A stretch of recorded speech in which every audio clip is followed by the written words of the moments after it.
Avez-vous parfois l'impression que vos enfants ont dressé un mur invisible entre eux et vous? Ce sentiment de devenir étranger dans la vie de ceux que vous avez mis au monde est peut-être l'une des douleurs les plus silencieuses de la parentalité. Je me souviens d'une mère qui m'a confié, les yeux brillants de larmes retenues, « Mon fils me regarde comme si j'étais une simple figurante dans sa vie ». Cette phrase m'a profondément touché. Elle résume ce que beaucoup d'entre vous ressentez peut-être en ce moment même. Sachez que vous n'êtes pas seul dans cette épreuve. En France, où les relations familiales sont traditionnellement au cœur de notre identité culturelle, cette déconnexion entre générations semble paradoxalement s'accentuer. Pourtant, derrière chaque relation parent-enfant fragilisée se cache un chemin vers la réconciliation, et c'est précisément ce chemin que nous allons explorer ensemble aujourd'hui. Avant de poursuivre, je vous invite à vous abonner à notre chaîne pour découvrir d'autres contenus qui pourraient vous aider dans votre parcours parental. Et n'hésitez pas à partager dans les commentaires la ville depuis laquelle vous nous suivez. J'aimerais savoir si ce phénomène touche autant nos campagnes que nos grandes métropoles. Êtes-vous prêt à reconquérir votre place dans le cœur de vos enfants? Alors, commençons ensemble ce voyage vers la reconnexion. Imaginez un instant être assis à la table familiale, le dimanche midi, devant un bon pot-au-feu préparé avec soin. Le parfum des légumes et de la viande mijotée pendant des heures remplit la pièce. C'est une scène typiquement française, n'est-ce pas? Pourtant, malgré ses efforts, votre adolescent reste plongé dans son téléphone, répondant par monosyllabes à vos questions. Votre jeune adulte, lui, trouve toujours une excuse pour écourter ses moments familiaux. Cette situation, je l'ai observée dans des centaines de foyers français. De Paris à Marseille, de Strasbourg à Bordeaux, ce sentiment d'invisibilité parentale transcende les régions et les milieux sociaux. Le respect parental n'est pas un droit acquis, mais une relation qui se cultive. Dans notre culture française, nous avons longtemps considéré l'autorité parentale comme allant de soi, un héritage de siècles où la hiérarchie familiale était clairement établie. Mais notre société a évolué. Nos enfants grandissent dans un monde où l'autorité se questionne, où le respect se gagne plutôt qu'il ne s'impose. Les psychologues ont constaté que les jeunes d'aujourd'hui répondent davantage à l'authenticité qu'à l'autorité traditionnelle. C'est un changement fondamental que beaucoup de parents ont du mal à intégrer. Prenons l'exemple de Sophie, mère de 2 adolescents à Lyon. J'ai réalisé que je reproduisais avec mes enfants la distance que mes propres parents avaient instaurée avec moi. Je pensais que c'était la bonne façon d'être respecté. Cette prise de conscience a été son premier pas vers un changement profond dans sa relation avec ses enfants. Elle a compris que le respect mutuel nécessitait d'abord une remise en question personnelle.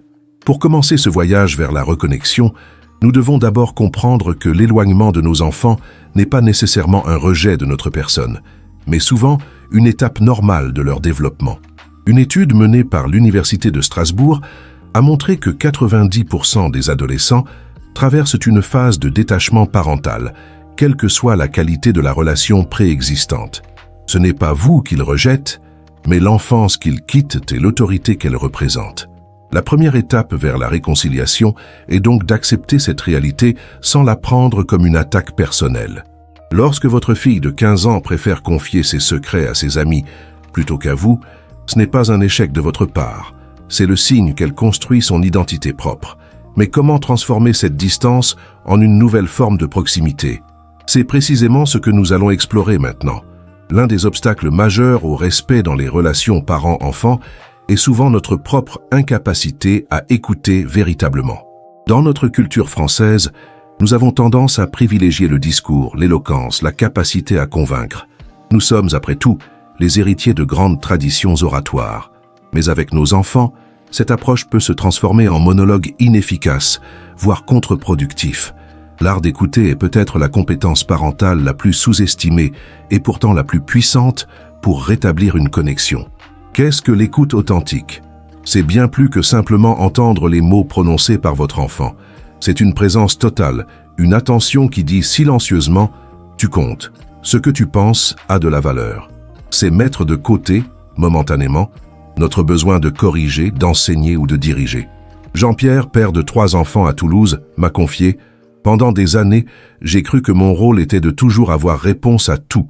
Je réalisais des monologues interminables au dîner, persuadé de les enrichir. En réalité, je les éloignais.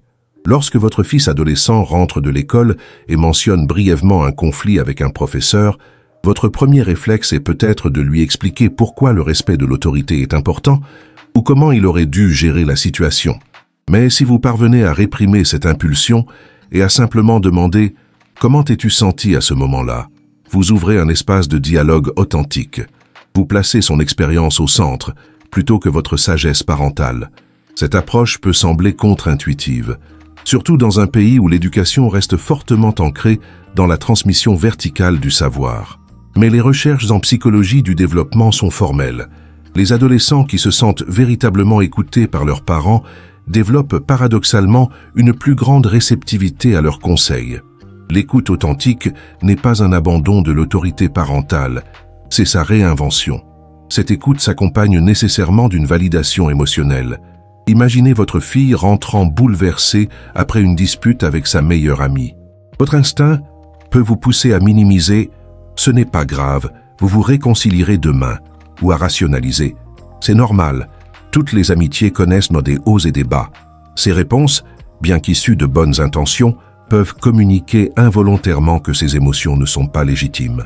Une approche plus connectante serait de dire « ça a l'air vraiment douloureux pour toi. Veux-tu me raconter ce qui s'est passé ?» Dans notre société française où la retenue émotionnelle est souvent valorisée, cette validation peut sembler excessive. Pourtant, elle constitue le fondement d'une relation de confiance. Comme l'explique le psychologue Bruno Umbick, valider l'émotion ne signifie pas approuver le comportement qui peut en découler. C'est reconnaître l'expérience intérieure de l'autre comme légitime. Cette nuance est essentielle pour maintenir à la fois connexion et cadre éducatif.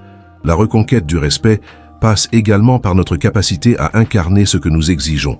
Dans les familles françaises traditionnelles, l'expression « fais ce que je dis, pas ce que je fais » a longtemps été une norme implicite.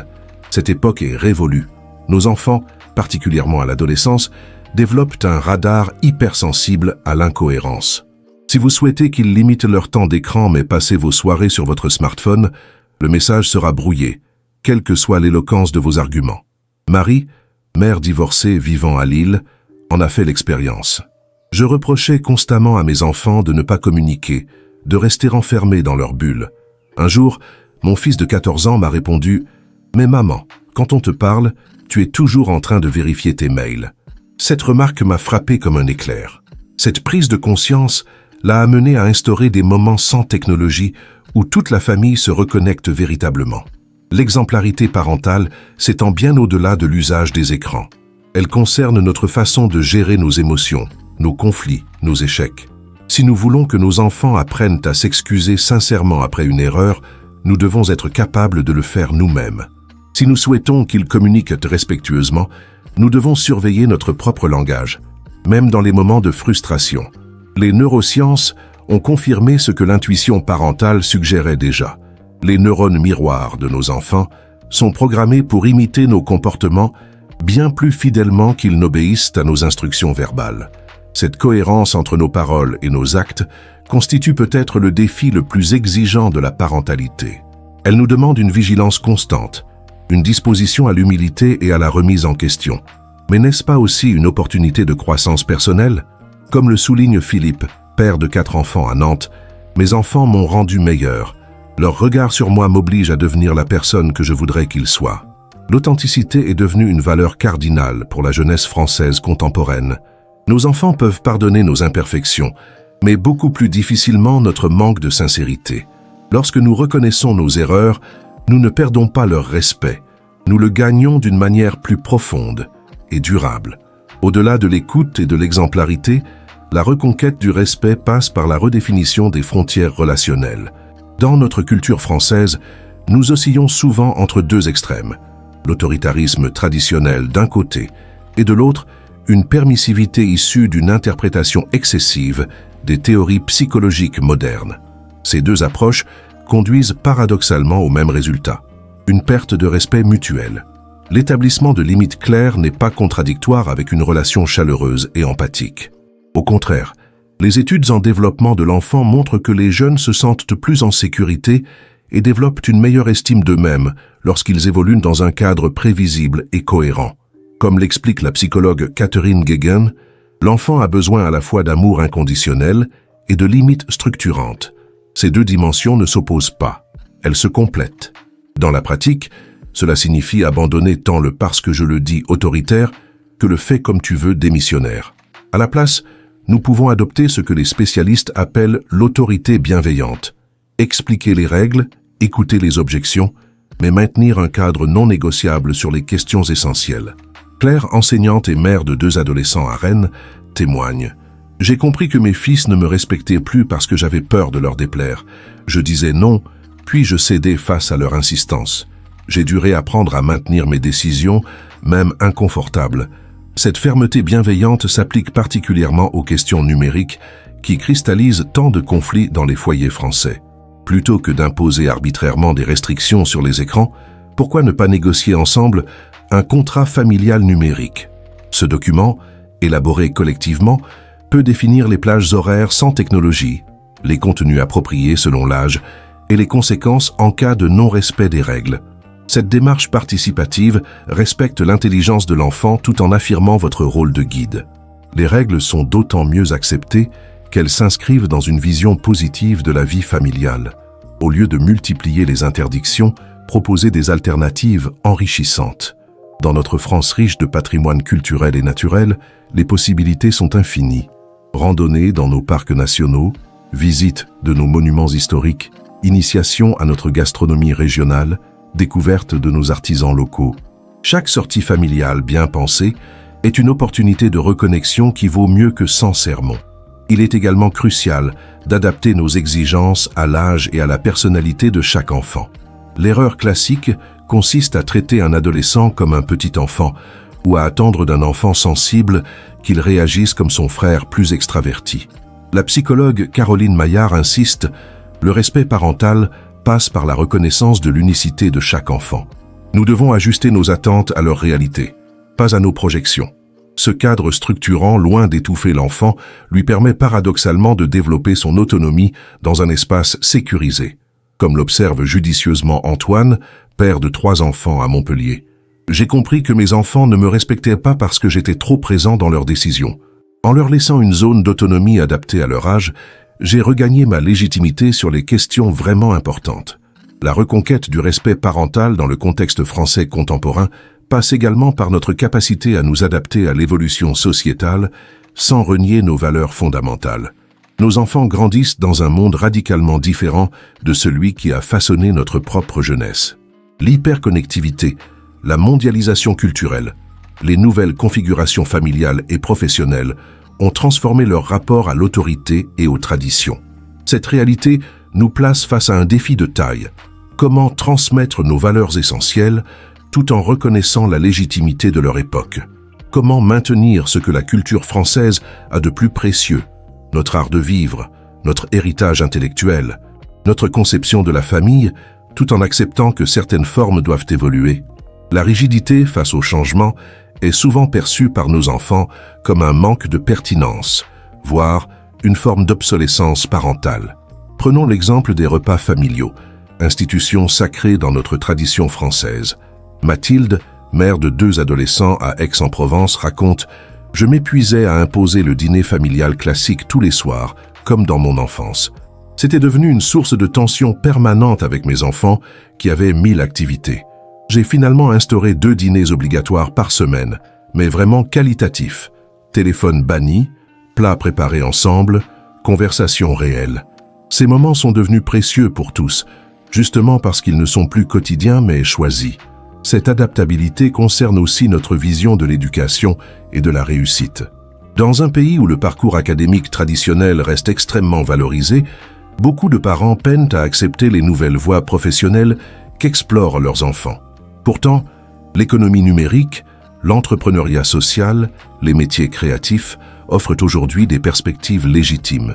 Thomas, cadre supérieur à Lyon, confie « J'ai failli perdre la relation avec mon fils quand il a abandonné ses études d'ingénieur pour se lancer dans la production vidéo. J'y voyais un caprice, un gâchis.